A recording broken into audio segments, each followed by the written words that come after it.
तो दोस्तों आज मैंने कहानी बनाई है। उस कहानी का नाम आपको टाइटल में तो दिख गया होगा। तो चलो कहानी को शुरू करते हैं। तो हमारी कहानी की शुरुआत होती है एक लड़के से जिसका नाम आर्यन होता है और वो एक फोटोग्राफर होता है। वो ना पुरानी और वीरान जगहों पे जाता है और वहाँ की तस्वीरें खींचता है। उसको उसका शौक होता है, मतलब कि वैसे पुरानी जगहों पे जाता है और वहाँ की फ़ोटो खींचने का शौक होता है उसको। तो दोस्तों वैसे ही एक शाम थी, वो शहर से दूर एक पुरानी हवेली में गया। उसको जिस चीज़ का शौक था वही फ़ोटो वगैरह खींचने के लिए। हवेली की चारों ओर ऐसे सूखे पेड़ थे और दोस्तों सन्नाटा इतना था कि उसको ना अपने दिल की धड़कनें सुनाई दे रही थी।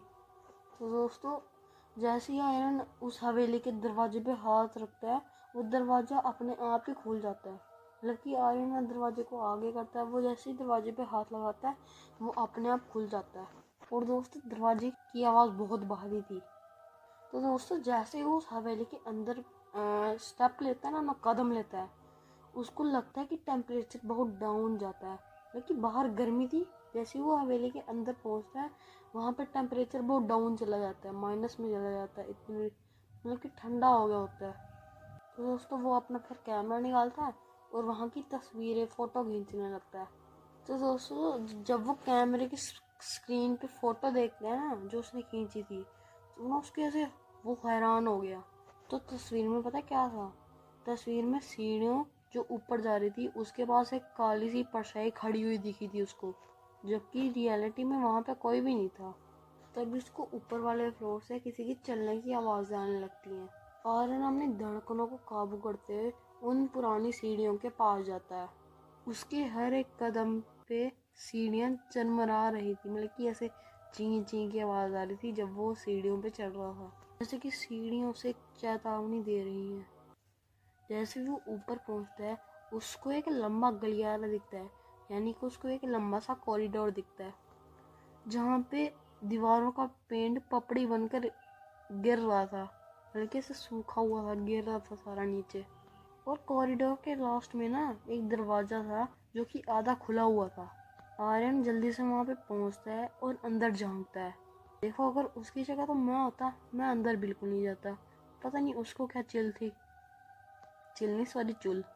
वो ना बच्चों का कमरा था। उस कमरे में एक लड़की की पुरानी सी गुड़िया यानी कि डॉल एक रॉकिंग चेयर पे पड़ी हुई थी और अपने आप ऐसे ऐसे करके हिल रही थी धीरे धीरे। अचानक से ना कमरे का तापमान एकदम गिर जाता है।